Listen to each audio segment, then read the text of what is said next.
Hi friends, இன்னைக்கு கிட்ஸோட lunch பாக்ஸ்க்கு என்ன special சொல்லி பார்க்கலாமா? மட்டன் பிரியாணி தான் இன்னைக்கான ஸ்பெஷல். க்ளீன் பண்ண மட்டன் கூட வத்தப்பொடி, மல்லிப்பொடி, உப்பு, மஞ்சள் பொடி, இஞ்சி பூண்டு பேஸ்ட், கொஞ்சமா தண்ணி விட்டு குக்கரை மூடி வேக வச்சிருந்தேன். மட்டன் வேகிறதுக்குள்ள தக்காளி, பல்லாரி எல்லாம் கட் பண்ணி வச்சு மசாலாக்கெல்லாம் எடுத்து வச்சுட்டு கொஞ்சம் தண்ணியையும் கொதிக்க விட்டுட்டேன். இப்ப பாத்திரத்துல கொஞ்சமா தேங்காய், ஒரு ஸ்பூன் நெய் விட்டு ஸ்லைஸ் பண்ணி வச்சிருக்கிற பல்லாரி, பச்சை மிளகா, ஹோல் ஸ்பைசஸ், ரம்ப இலையும் சேர்த்து நல்லா மூடி வச்சு வதக்கி எடுத்துருதேன். தீ எப்பவுமே மீடியம் ஃபிளேம்ல தான் வச்சிருக்கிறேன். பல்லாரி நல்லா பிரவுனா வெந்த பிறகு தக்காளி, மல்லி இலை, புதினா சேர்த்து நல்லா வதக்கி விடுறேன். தக்காளி நல்லா மசிஞ்ச பிறகு பிரியாணி மசாலா, மஞ்சள் பொடி, காஷ்மீரி வெத்தப்பொடி, தயிர், இஞ்சி பூண்டு பேஸ்ட் சேர்த்து பச்சை வாசனை போக கொஞ்சம் வதக்கி விட்டுட்டு வேக வச்சிருந்த மட்டனை ஸ்டீம் போனதும் ஓபன் பண்ணி பார்த்தா நல்லாவே வெந்திருக்கு. அதுல உள்ள தண்ணியோட சேர்த்து 1க்கு 2 தண்ணி வச்சு கொஞ்சம் கொதிக்க விடுறேன். அது கூடவே மட்டனையும் உப்பையும் சேர்த்துறதேன். இப்ப நல்லா வெட்டி கொதிச்ச பிறகு லைட்டா டேஸ்ட் பண்ணி பாக்கேன்.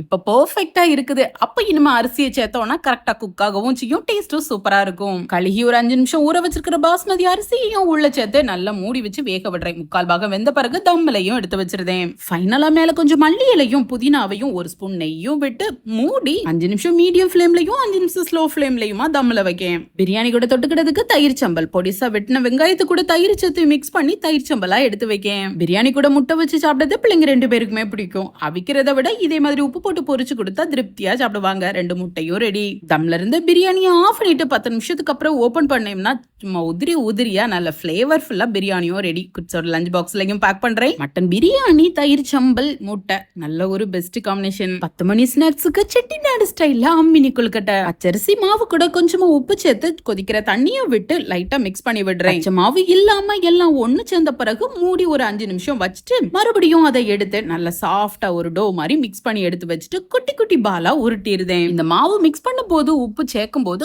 கொஞ்சம் சுள்ளன்னு இருக்கிற மாதிரி பாத்துக்கோங்க. அப்ப கொழுக்கட்டை சாப்பிடுறதுக்கு இன்னும் நல்லா இருக்கும். இப்ப ரெடியா இருக்கிற பால்ஸ் எல்லாம் நல்லா ஆவியில வேக வச்சு எடுத்துருதேன். நெக்ஸ்டா இதுக்கு ஒரு தாளிப்பு கொடுக்க போறோம். அதுதாங்க ஹைலைட். தேங்காய், நெய், கடுகு, உளுந்தம்பருப்பு, வத்தல், கருவேப்பிலை தாளிச்சுட்டு வேக வச்ச கொழுக்கட்டையை உள்ள சேர்த்து ஒரு பரட்டிட்டு நல்ல காரசாரமா இருக்கிற இட்லி பொடியும் ஃப்ரெஷ்ஷா துருவின கொஞ்சம் தேங்காய் பூவையும் சேர்த்து நல்லா பெரட்டி ஒரு 5 நிமிஷம் விட்டு எடுத்து சாப்பிட்டு பாருங்க. அவ்வளவு சூப்பரா இருக்கும். மஸ்ட் ட்ரை இந்த மினி கொழுக்கட்டை. ரெடியான கொழுக்கட்டையும் குட்டீஸோட ஸ்நாக்ஸ் பாக்ஸ்லயும் பேக் பண்றேன். நெக்ஸ்டா பிரேக்ஃபாஸ்ட். கொஞ்சம் தோசை மாவு இருக்குது. தொட்டுக்கிறதுக்காக சிறுபருப்பு, கொஞ்சம் நிறைய கத்திரிக்காய் போட்டு, கத்திரிக்காய் கொஸ்துன்னு சொல்ல முடியாது, சாம்பார்னு சொல்ல முடியாது, அப்படி நல்லா கெட்டியா ஒரு பருப்பும் ரெடி பண்றேன். இது பொங்கல் கூட வச்சு சாப்பிட்டாலும் நல்லா இருக்கும். இன்னொரு வாட்டி இதை கொஞ்சம் டீடைலா உங்க கூட ஷேர் பண்றேன். லஞ்சையும் ஸ்நாக்ஸையும் பேக் பண்ணிக்கிட்டே தோசையும் செய்ய ஆரம்பிச்சிட்டேன். சுட சுட சாப்பாடெல்லாம் ரெடி பண்ணிட்டு பாக்ஸ்லயும் எடுத்து வச்சுட்டு சூடு கொஞ்சம் குறைஞ்சி அந்த ஆவியெல்லாம் கொஞ்சம் வெளியில போன பிறகுதான் பாக்ஸ் க்ளோஸ் பண்ணவே செய்வேன். ஓகே ஃப்ரெண்ட்ஸ், நான் நாளைக்கு மீட் பண்றேன். பை.